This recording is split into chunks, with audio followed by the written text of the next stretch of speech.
My wife cheated on me with her PT, and I'm getting my revenge by becoming best friends with him and mirroring everything she did to me.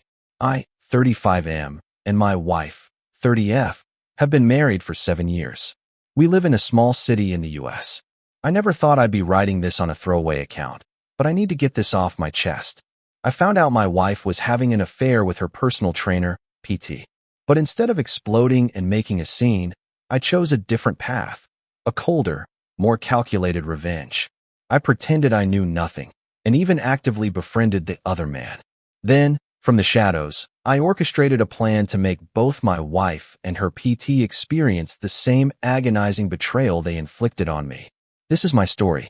I'm not even sure what I'm writing this for. Maybe just to vent, maybe to warn someone, maybe just to hear if I'm crazy.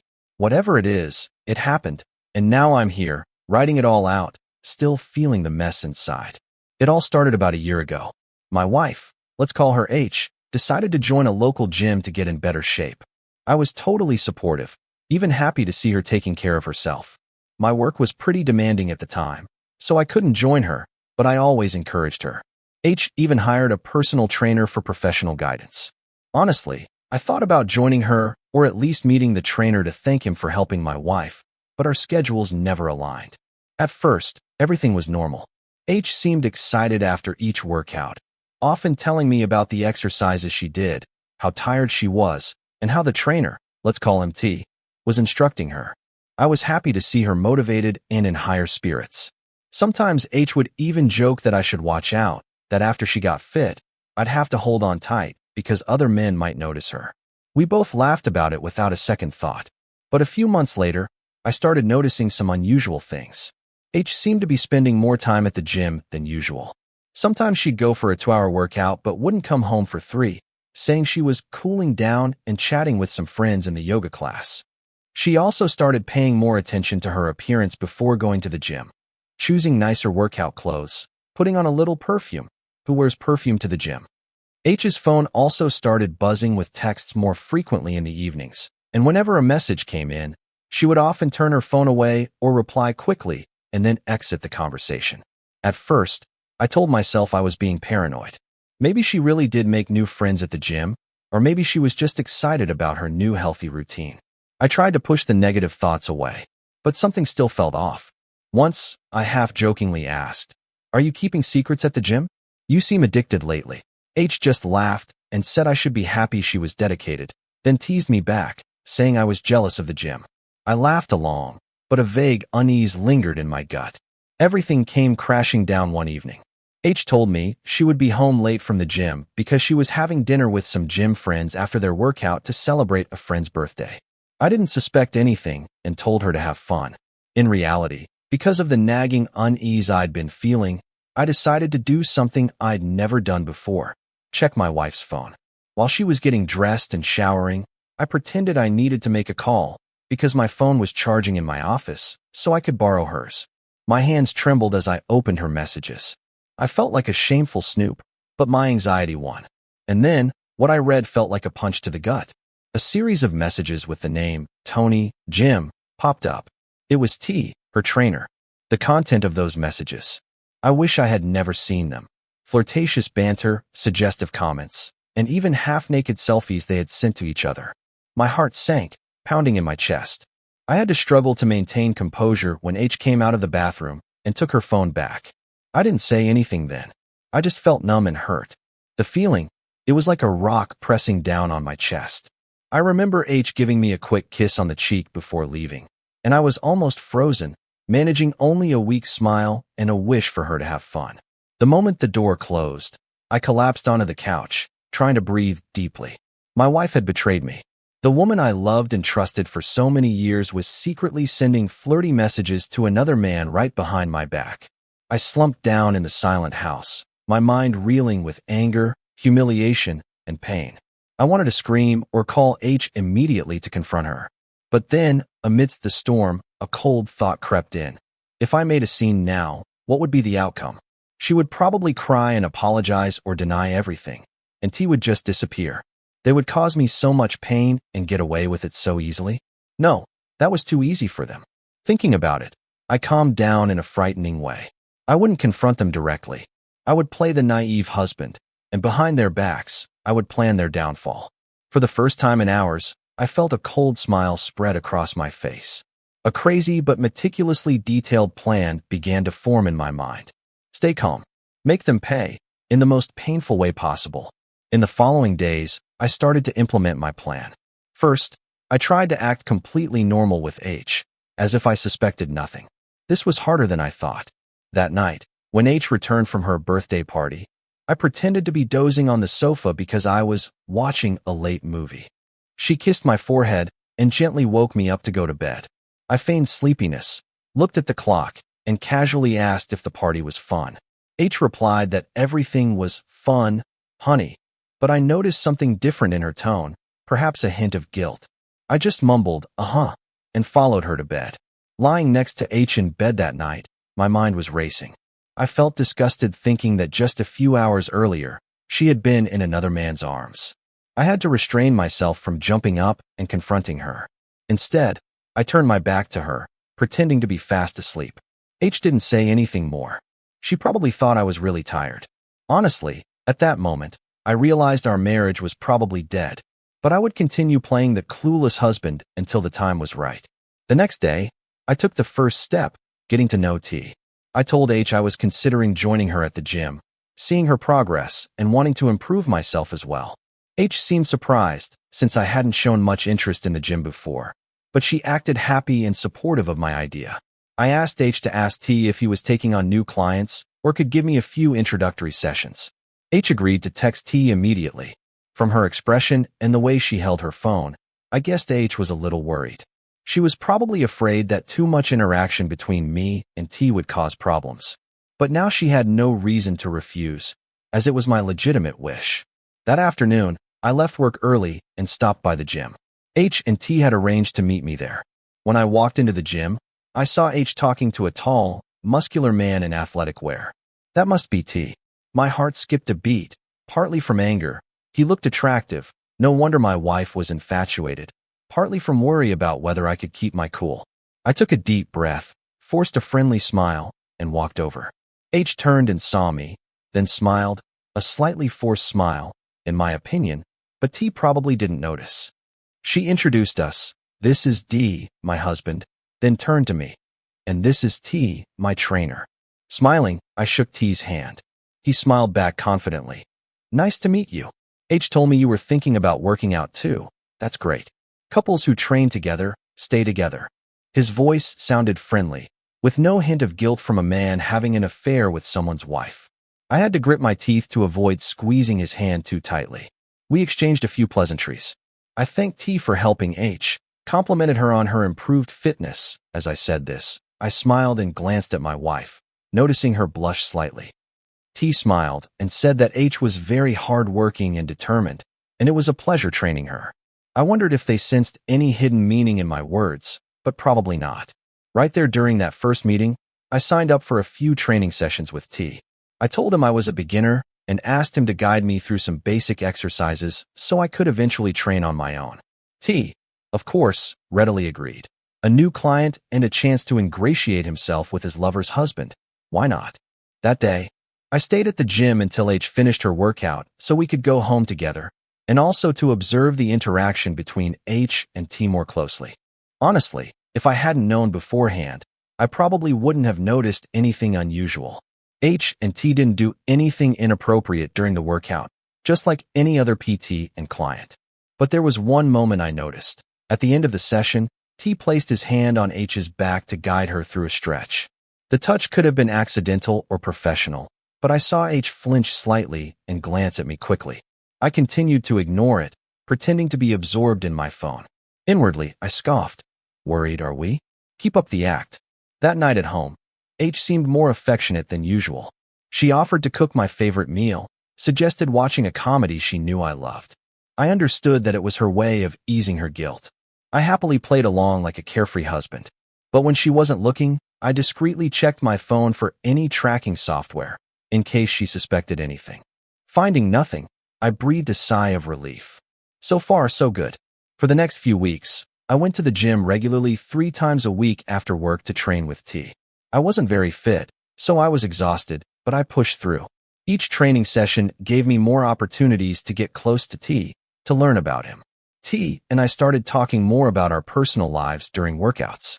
I told him a little about my work, about how H and I had been married for a while, but didn't have any kids, that sort of thing. He also shared about himself. It turned out T was a few years younger than me. He was 28, single, and had moved here from another state 2 years ago to work as a PT. He came across as confident, somewhat arrogant about his looks and skills. He wasn't shy about bragging that many female clients were interested in him, and I just feigned belief with a fake laugh. One day after a workout, I suggested we grab a beer together, and T readily agreed. We went to a nearby bar. As soon as we sat down, T cheerfully asked me all sorts of questions, like what the secret to a happy marriage was.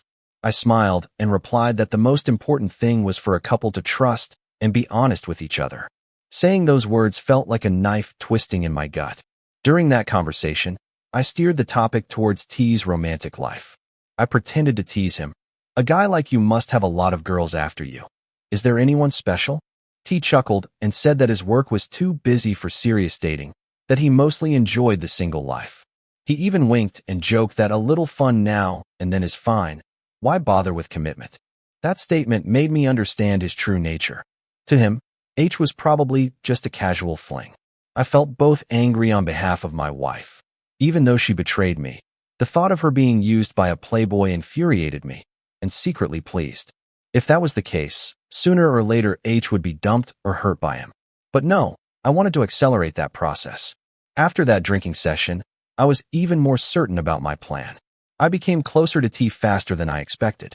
He started inviting me to watch sports or other events with him. One time, H even seemed surprised to see me and T texting each other to make plans to watch a basketball game on TV. She asked me, "You and T are that close?"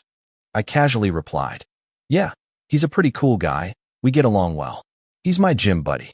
H just said, "Oh," and didn't say anything else, but her eyes were filled with anxiety.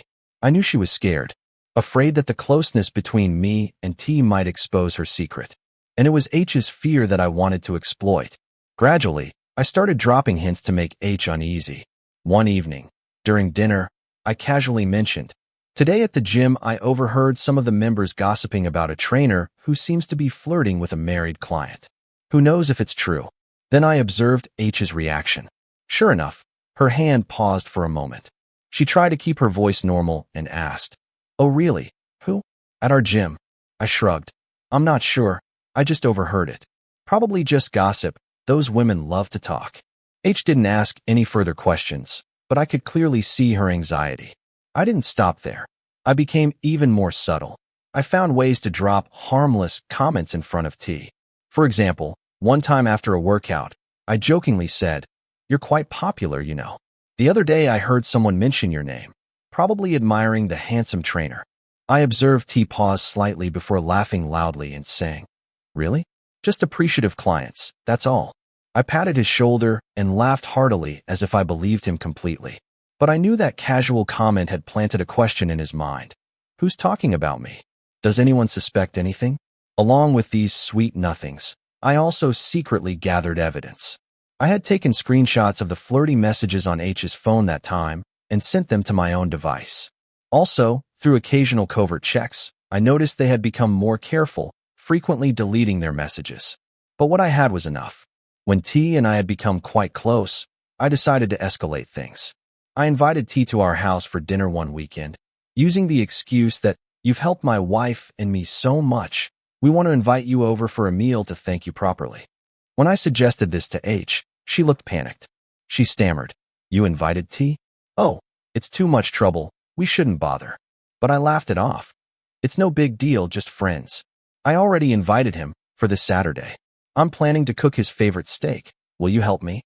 H couldn't refuse, so she forced a smile and agreed, but I saw her hand tremble slightly as she held her glass of water. On the evening of the dinner, T arrived at our house with a bottle of wine as a gift. I welcomed him warmly, and H came out to greet him too. She wore light makeup and a nice dress, looking as beautiful as always, but clearly tense. Throughout the meal, I tried to create a relaxed atmosphere, like we were three friends. I told some funny stories from my and H's college days. She laughed weakly, probably feeling like she was on fire. T also shared some anecdotes from his training sessions. He spoke naturally, even occasionally calling H Sister H out of politeness in front of me, making me want to gag at his hypocrisy. Seeing them put on such a good show in front of me only strengthened my resolve to give them the ending they deserved. During dinner, I deliberately steered the conversation towards the topic of infidelity in a vague way. I told the story of a colleague who had recently divorced because his wife was having a secret affair, then sighed and said, "You never know, even married couples can become strangers if one betrays the other." I turned to look at H and said half-jokingly, "Luckily, we're happy and trust each other, right, honey?" H turned pale after hearing this and almost dropped her fork. T sat silently like a statue. After T left, H visibly sighed in relief. While I was cleaning up, she timidly whispered, "Honey, I don't think we need to invite T over again, do we? I feel awkward." I looked at her with feigned surprise. "Why? I think he's a nice guy, and he's my friend too." H waved her hands frantically. No, it's not that. It's just, I'm afraid it might be a bother." I smiled. "Oh, come on, it's nothing. Whatever you say." Then I pretended not to notice her extreme anxiety. As expected, not long after, their secret relationship began to unravel. One evening, H came home with red, puffy eyes, as if she had been crying. I asked her worriedly, but she just brushed it off, saying she got dust in her eyes. That night, she tossed and turned, unable to sleep, sighing constantly. At the same time, during the last few training sessions, T also seemed restless and distracted. He occasionally looked at his phone and sighed. Clearly, something had happened between them, probably an argument or fear of being exposed. Witnessing this, I had to suppress my laughter. Of course, in front of H, I still pretended to be concerned, asking, "Why do you look so tired?" And in front of T, I acted caring, saying, "Are you feeling unwell lately? You seem distracted." Both of them gave vague excuses, not daring to tell the truth. I knew it was time to drop the curtain. I had enough evidence, and I had made them experience the suffocating anxiety and fear of a guilty relationship. Now, I wanted to expose everything and look them in the eye as they realized how I had played them. My plan for the finale was as follows. I texted T and H, inviting both of them to a quiet cafe on Saturday afternoon. I told T that I had some marital problems I wanted to talk about. He probably wouldn't expect me to confide in him, a new friend, but like a confidant. As for H, I said I wanted us to have a change of scenery, a date at that cafe. Both of them agreed, each with their own thoughts. T probably guessed that I had an argument with my wife or something, and that's why I asked him out. While H seemed happy that I suggested a date, she probably thought I still didn't know anything, and she had a chance to salvage the situation. On Saturday afternoon, I arrived at the cafe first, choosing a secluded table in the corner where I could still observe the entrance. My heart was racing, not from fear, but from anticipation for the moment of truth. A little while later, T arrived. He looked around for me, and I waved. He smiled and walked over, completely unaware of the impending storm. As soon as he sat down, he asked, "What's up, man? I was worried after hearing your voice in the message." I just shook my head and chuckled. "Wait a bit, you'll see." He looked surprised, but before he could ask anything else, I saw H walk into the cafe. H glanced over and saw us, and I saw her face instantly drain of color. She slowly walked towards our table, her eyes filled with confusion. T turned and saw H, and he too froze, stammering, H, why are you?" H didn't answer him, just stared at me. I invited her to sit down, my voice artificially gentle. Surprise! I invited both of my closest friends to meet up for fun. Both H and T were silent, neither daring to sit down first. I took a sip of my coffee, then smiled coldly. "Sit down. What are you standing there for?" Finally, they hesitantly sat down, one on each side across from me, like two children caught misbehaving in front of their parents. The air thickened. I could hear H's rapid breathing, and T kept swallowing nervously. I began to speak, my voice strangely calm. "Have you two been enjoying yourselves these past few months? Honey, look, you're pale as a ghost. Have some water." I gestured towards the glass of water on the table for H. She shakily picked up the glass, but didn't drink, placing it back down immediately. T mumbled, "Sir, what's going on?" I decided to cut to the chase. I looked directly at them, one by one, then slowly said, I invited you both here because I want to announce. I know everything. Just 4 simple words, but they hit them like a ton of bricks. H gasped, tears welling up almost instantly. T's face was drained of color, and he hurriedly waved his hands. Sir, it's not what you think. I raised a hand to silence them. Surprisingly, they both fell silent immediately. In that moment, I felt completely in control, and I coldly relished it. My voice was low and firm. I will speak. You will listen. Then you can say whatever you want. Then I pulled out my phone, opened the photo album, and placed it on the table. On the screen were the screenshots of the messages between H and T that I had saved, clear as day. They both looked down and turned pale. H sobbed, You've. I read all your messages, the very night you used the excuse of going to your friend's birthday party. I interrupted her, my eyes fixed on them. I befriended you, T, not because I liked you, but because I wanted both of you to experience the fear and guilt you've been enduring these past few weeks. I looked at H and saw her lower her head, her shoulders shaking. Turning to T, I smirked. How does it feel to be played? Did you think I was stupid enough to befriend the guy sleeping with my wife? T was speechless. H began to sob uncontrollably. I'm sorry. Her crying sounded pathetic to me at that moment. Without a shred of pity, I coldly continued. Tell me the truth. What are you sorry for? Are you sorry for cheating or sorry for getting caught? H buried her face in her hands, unable to answer, just sobbing continuously. T stammered. Sir, we were wrong. I suddenly slammed my hand on the table, making them both jump. I growled, trying to keep my voice down. Wrong? You realize you're wrong now? After months of sneaking around behind my back, did you ever think about the consequences? A few customers in the cafe started looking over, and I realized I was losing control, so I took a deep breath and lowered my voice. Fine, I don't want to make a scene here. Let me be clear, I will never forgive you. This marriage, for me, ended the night I read those disgusting messages. H, I called her name, making H look up, her face streaked with tears. I'll be filing for divorce soon. You don't deserve my love anymore. And you, T. I turned to the man who had once laughed and talked with me like a friend, now hanging his head. You better be prepared. Do you remember the clause in the gym's training contract that prohibits staff from having romantic relationships with clients? I'll be sending all this evidence to your manager. I'm not sure if they'll fire you, but your reputation and career here are pretty much ruined. T looked up sharply, his face pale. Sir, please don't.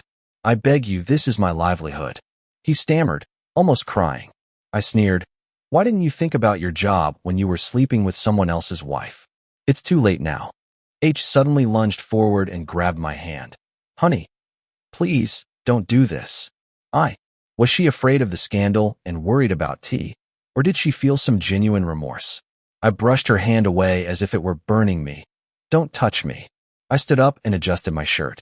The two people in front of me now looked pathetic, a stark contrast to the way they had secretly reveled in their affair behind my back. I coldly delivered a sarcastic farewell. I wish you both happiness together, if you can trust each other. Then I turned and walked away. It was over. 2 weeks have passed since that fateful afternoon. I moved out of the house and am in the process of getting a divorce. H has been trying to contact me, begging for forgiveness, but I've remained silent. Luckily, we don't have children and don't have much shared property, so the divorce should be straightforward.